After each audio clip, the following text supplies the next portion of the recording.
Hi everyone, it's Miss Robin from the Turtle Free Library. Did you know that Chinese New Year is coming? So I'm going to read you some books on bringing in the new year. Let's see what that's all about.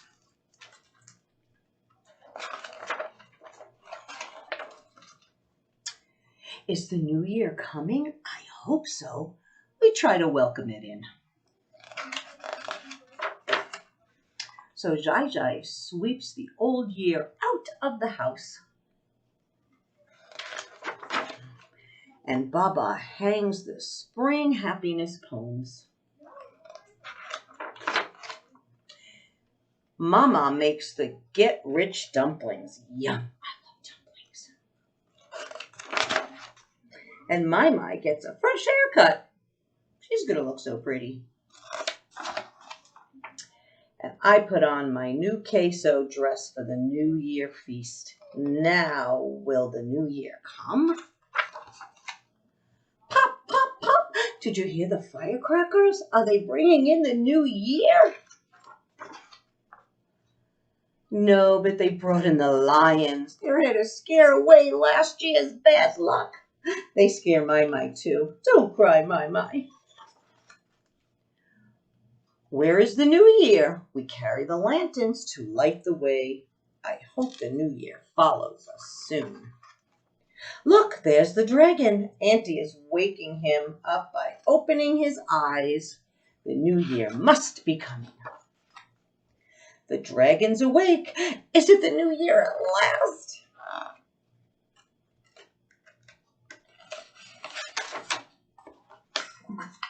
Yes, hooray! The new year is here. Happy New Year, everyone. That was a really good book. I have another one for you called Chelsea's Chinese New Year. I see a dragon in this book as well. See what happens for Chinese New Year. Chapter 1, Getting Ready. Hi, I'm Chelsea. My family is getting ready for a big holiday. It's called Chinese New Year. Dad said it's China's most important holiday. Some people celebrate it in the United States too, like me. We sure are busy right now. We're cleaning last year's bad luck out of our house. Then we're going to buy some new red clothes. Dad said red is good luck. A late night. We've worked hard to get ready. Now it's the night before Chinese New Year. Even kids get to stay up really late tonight. Last year I fell asleep too early. This year I want to stay awake for all the fun. We're at my grandparents' house for this big night. There are uncles and aunts and cousins everywhere. We talk and play games. All of this laughing helps me keep my eyes open. We have a big feast. There's fish and lots of other food. Then everybody makes dumplings. They're like little cooked pillows with yummy stuff inside. I love dumplings. I can't wait to eat them at midnight. Boom! Pop! Firecrackers snap. Fireworks light the sky. It's midnight. Chinese New Year is here and I'm still awake. Still more fun. I finally fall asleep. In the morning, Mom and Dad give me a red envelope.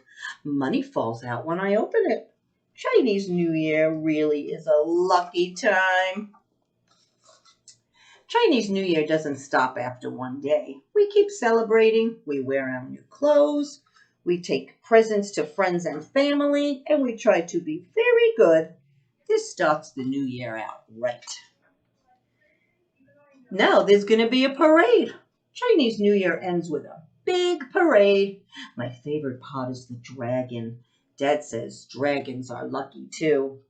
I guess Chinese New Year is finally over, but I have enough luck to last until next year. Wow, so we learned a lot about Chinese New Year. So people wear red because it means good luck. And you get this little red envelope and there's money inside. That is very cool. And I guess you get to spend it on whatever you like. And then there's the dragon. And even though people think dragons are scary, I guess they bring good luck. Okay, I have one other. Oh, and let you know that this is the year of the ox.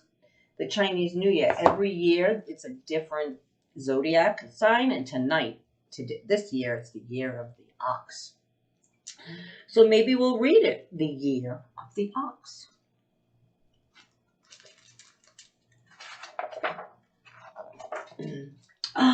Light glistened off the morning dew, and the rising sun welcomed another day.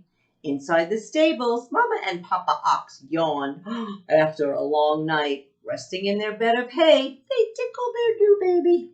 Mama smiled. Hello there, honey. Only a few hours old, the youngster was rustling about already. She had a sweet and peaceful manner, so Papa suggested, let's call her Olivia. The proud parents introduced the calf to their friends. She'll be a big gal, they all agreed. Mama whispered, tomorrow you'll meet the farmer's daughter. Her name is May. During her first visit, the girl patted Olivia and combed her hair. I know we'll be best friends, smiled May, and she adopted Olivia as her little sister. The grateful heifer promised, I'll always look out for you. Sharing a bubbly spirit, the girls played tag, hide and seek, and kicked the can. In the countryside, the pair loved to stop and smell the roses, but sometimes their wild wandering would make quite a mess. Afterwards, Olivia's parents took her inside.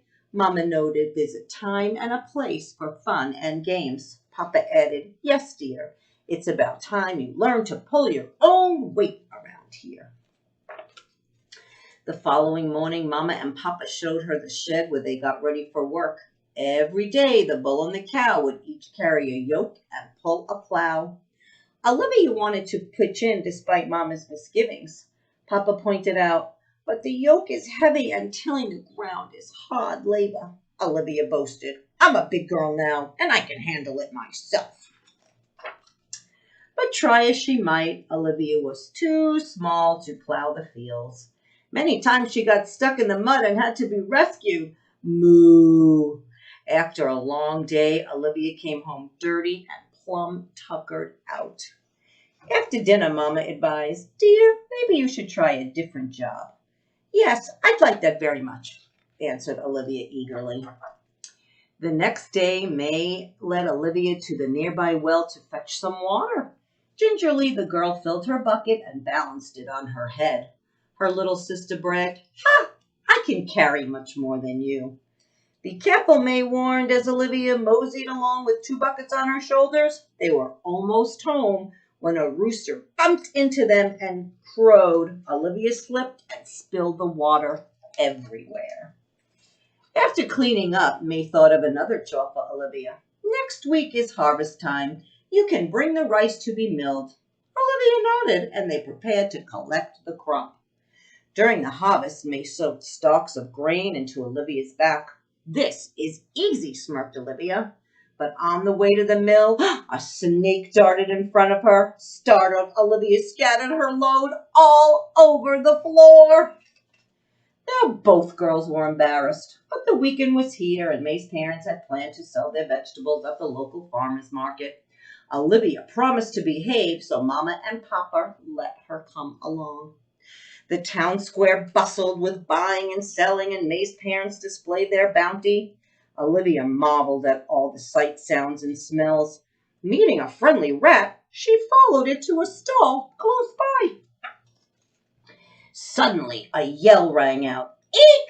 Soon a crowd had gathered to watch Olivia eat someone's fruit. Neighbors wagged their hooves, Papa shook his horns, and May hurried to drag her pal away. After the commotion subsided, Mama moaned, Darling, I guess you're not old enough to help us after all. May and her parents were disappointed too, so Olivia trudged back with her tail between her legs. She's very sad. At home, Olivia wanted to prove she was a hard worker, but May's parents had business in town with Mama and Papa. Leaving to tend the fields, May told Olivia, please just stay behind and stay out of trouble. Alone with little to do, Olivia vowed, I'll show them somehow. Later, she heard a cry pierce the sky. Wah! As noises suddenly filled the air, Olivia rushed outside and couldn't believe her eyes. Everyone was running away from the farmland that was quickly flooding. The old dam had burst. Moo, bellowed Olivia, but no one stopped to help. Immediately she wondered, where is May? Olivia jumped into the rice paddy to search for her sister. Passerbys warned her, leave while you can. But she pressed on against the current and finally spotted May clinging to the branches of a cypress tree. Wet and worried, May was surprised to see Olivia. What are you doing here? This is no time for questions, Olivia spurted. Get down and climb on board. Swimming towards home, Olivia picked up others stranded by the rising water. Juggling them on her shoulders, Olivia plowed ahead. At last, she clambered over the ridge to safety. But before they could catch their breath, they noticed the bank had begun to buckle. If it gave way, the water would flood the village below. May cried, we need to warn the townsfolk. Hurry up and go, replied Olivia as she pressed her shoulder against the dike. I'll hold it up. Hesitating, May hopped on her bicycle. I'll pedal as fast as I can, and you better still be here when I get back. Leaning against the crumbling wall, Olivia spotted a crack where water began dripping through. She needed to patch it, but she didn't dare move. What could she do? Hastily, she stuck her tail into the hole. The plug held, and Olivia sighed in relief. Whew. Feeling the world's weight on her shoulders, Olivia didn't want to let everyone down.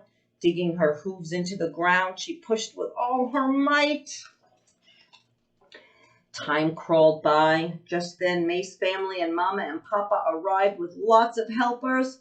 As the waters finally receded, Olivia took a break. She was dirty, soggy, hungry, but so very happy.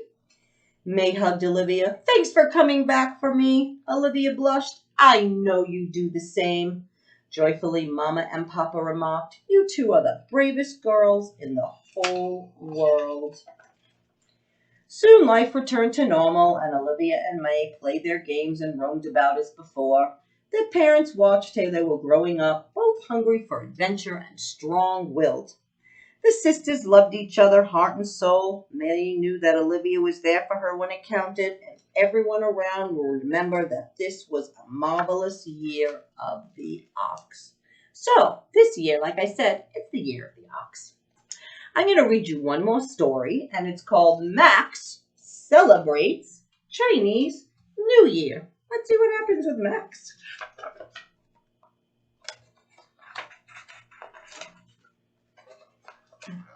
Max and Lily are good friends.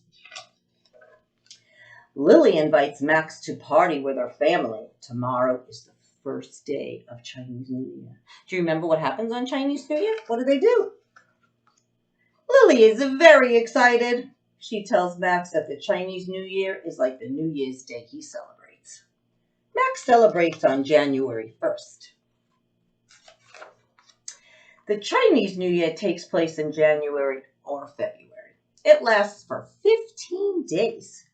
Lily's family celebrates each day in a special way. That must be fun to celebrate for 15 days.